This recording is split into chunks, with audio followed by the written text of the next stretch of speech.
Ciao ragazzi, come state? Io sono Rico e oggi parleremo della nuovissima fragranza entrata in casa Armani e sto parlando di Acqua di Gio Eau de Parfum. Allora, sono già 5 giorni che detengo la fragranza, ok? E in questi giorni ovviamente l'ho potuta testare per potervene parlare il meglio possibile, per capire quali sono le differenze tra l'originale e la Eau de Parfum, se ci sono delle assonanze tra la Eau de Parfum e i flanker dell'originale, ok? Quindi parliamo sempre della profumo, della profondo e anche dell'essenza, perché anche se adesso fragranza discontinuata, però secondo me è giusto che se ne parli perché molti ancora la detengono, ma taglierei fuori da questo discorso la versione Instinct, ok? Perché secondo me, io non lo so che ci fa nella linea di Acqua di Gio, ma se qualcuno lo sa me lo può scrivere nei commenti. Allora, faremo ovviamente un breve ripasso della storia di questa grandissima fragranza, ok? Giusto per avere un quadro più completo della linea di Acqua di Gio. Allora, chi ha vissuto gli anni 90, diciamo, anche se noi eravamo piccolissimi, sa benissimo che questa fragranza era praticamente in tutte le TV, è entrata in tutte le case d'Italia, proprio perché è una delle fragranze più pubblicizzate della storia della profumeria. E ragazzi, questa è una fragranza che detiene una serie di record infiniti, ne avrò trovati almeno 50, però giusto per stare in tema ve ne elencherò qualcuno. Allora, fragranza più venduta della storia della profumeria, ok? Fragranza che ha vinto svariate volte il premio come fragranza maschile più sensuale in assoluto. Per diversi anni miglior fragranza agrumata. Record di velocità d'acquisto, ragazzi, pensate un po', ogni 5 secondi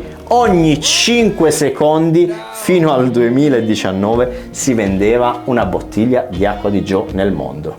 Quindi potete già pensare che ovviamente detiene anche il record di fragranza che ha incassato più di tutti nella storia, ok? Quindi ve ne potrei elencare almeno altre 15, ma mi fermo qui per il momento. Ma cos'è che ha reso grande questa fragranza? Cos'è che ha reso grande Giorgio con questa inventiva? Zio Giorgino, come stai? Se mi vedi, ti saluto. Allora, di sicuro la sua grande abilità nel marketing, perché è stato uno dei primi a portare il mondo delle fragranze al grande pubblico in maniera così, come dire, bombardante, perché voi non lo so se ve lo ricordate, ma Acqua di Gio non era presente solo in tutte le case, ma in tutti i giornali, nelle riviste, e cioè è stata una delle manovre di marketing più importanti nel mondo delle fragranze, ok? Ma oltre a questo, cos'è che ha reso importantissimo e famosissimo questo profumo? Di sicuro le materie prime che sono state utilizzate, ma non solo. Secondo me lo zampino più importante lo ha messo proprio il naso di questa fragranza, che è, lo sapete tutti, Alberto Morillas. E vediamo cosa ci racconta su Acqua di Gio. Je suis un créateur qui crée dans la lumière et dans la joie. Je m'appelle Alberto Morillas. Je suis créateur de parfums depuis 45 ans.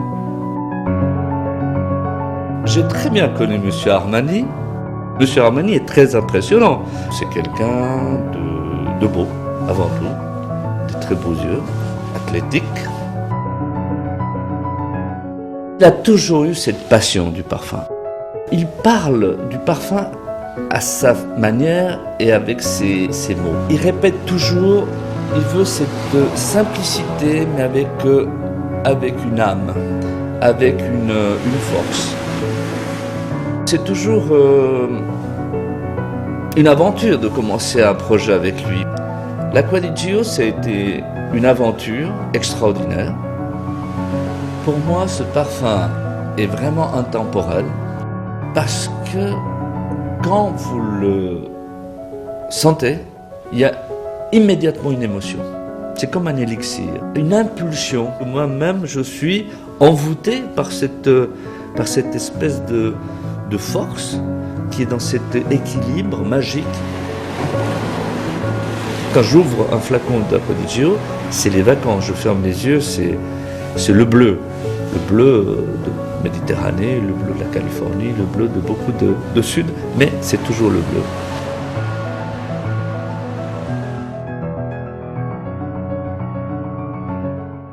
Rieccoci ragazzi, allora se vi sta piacendo questo video dategli un like e iscrivetevi al canale perché per me è davvero molto importante. Allora, come siamo arrivati alla Eau de Parfum? Vediamo tutti i flanker dell'acqua di Joe.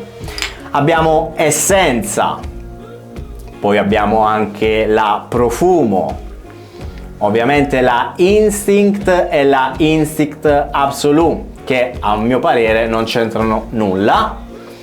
Poi abbiamo la Profondo Light e l'ultima arrivata ovviamente la Eau de Parfum. Vi spiego un attimino. Allora, questa è Essenza, ok? Che è una fragranza discontinuata della linea di acqua di Joe. Molti la detengono ancora, in qualche piccolo negozietto sperduto si potrebbe ancora trovare, ma è veramente diventato molto difficile.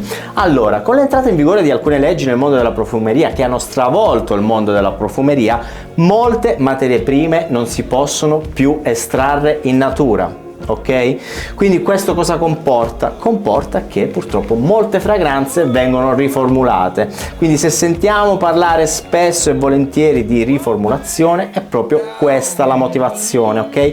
Perché molte materie prime non possono essere riprodotte fedelmente al 100% in laboratorio. Questa è acqua di Joe Essenza, che per me è la vera acqua di Joe. Mamma mia, marina, agrumata, con questa nota di iodio, davvero indimenticabile, stupenda. Poi abbiamo la Profumo, un'acqua di Joe un po' più densa, con una prestazione migliore in quanto a performance, con questo tocco d'incenso che la rende di sicuro più scura e accattivante, ma che mantiene comunque tutta la versatilità di acqua di Joe, che è il cavallo di battaglia ovviamente della linea. Poi abbiamo ancora la Profondo, che secondo me è quella che si avvicina di più ad acqua di Joe Essenza, che ha questo tocco marino senza quella parte di acqua di Colonia che ritroviamo nella classica acqua di Joe. È fresca, è luminosa e ha segnato la mia scorsa estate durante le mie vacanze in Puglia. Ma vediamo la scheda tecnica della Eau de Parfum. Allora, al suo interno ci troviamo mandarino verde e note marine, nel cuore salvia sclarea, lavanda e geranio, e poi nel fondo per chiudere patchouli, vetiver e note minerali. Allora ragazzi, questa versione l'Eau de Parfum ovviamente mantiene tutto il DNA originale della fragranza classica, però diciamo che glielo devo riconoscere perché ce l'ha questo touch moderno, perché io la fragranza la sento più cristallina, un po' più limpida, anche un po' più semplice se vogliamo. A tratti mi ricorda la Profondo, quindi io direi che diciamo c'è un 30% della Profondo e un 70% dell'acqua di Joe originale. È una fragranza che questa nota di mandarino verde, però ragazzi prendete con le pinze quello che dico, potrebbe far sì che questa acqua di Joe sia un'acqua di Joe un touch, un pelino più fruttata rispetto all'originale, anche perché poi questa fragranza ragazzi non ha chissà che evoluzione sulla pelle, diciamo che rimane abbastanza lineare. Però se siamo abituati all'acqua di Joe classico, ok, che ha una performance diciamo minore alla Eau de Parfum, io ve la consiglio, ok? La potete cambiare, se già utilizzate l'acqua di Joe classico potete cambiarlo in questo, ok? Perché qui le prestazioni sono assolutamente migliori. Ho fatto la prova quando sono uscito con dei miei amici e ovviamente Gianfranco utilizzava la versione originale, io utilizzavo la nuova, la Eau de Parfum. Passavamo avanti e indietro di fronte a delle nostre due amiche e praticamente loro non riescono a riconoscere se c'è una differenza. Per loro acqua di Joe è quello e acqua di Joe è quest'altro, quindi praticamente nell'aria la sua stella diciamo rimane invariata, ok? Quindi non abbiate paura se volete utilizzare un'acqua di Joe con gli steroidi, un'acqua di Joe un po' più performante, ok? Per tutti gli amanti del classico, che non si sono mai avvicinati né alla Profondo né alla Profumo né all'Essenza, che non vogliono assolutamente saperne di Instinct, insomma, ecco, questa versione ecco, è moderna, dura di più perché adesso le fragranze devono avere sempre più prestazioni, anche il mondo della linea commerciale se ne sta accorgendo, ok? Perché sempre più persone si affacciano al mondo della nicchia, proprio perché c'è una richiesta di mercato di fragranze che durano, che lasciano la scia, e questo è il motto di tutti i consumatori, di tanti consumatori, non tutti, ok? Quindi questa è Acqua di Gio Eau de Parfum, una durata intorno alle 7-8 ore, ok? Buone, se le fa tutte, ha una buona scia almeno per 2 ore e mezza, 3, senza nessun problema, una proiezione di 1 metro, 1 metro e mezzo, non di più. Ragazzi, provatela perché secondo me può essere l'alternativa giusta all'Acqua di Gio originale. Bene ragazzi, siamo alla fine di questo video, io sono Rico e spero che questo video ti sia piaciuto. Ti invito a lasciarmi un like o a iscriverti al canale se ancora non l'hai fatto. Ti invito a seguirmi su tutte le altre piattaforme social e niente ragazzi, ci vediamo a un prossimo video. Ciao!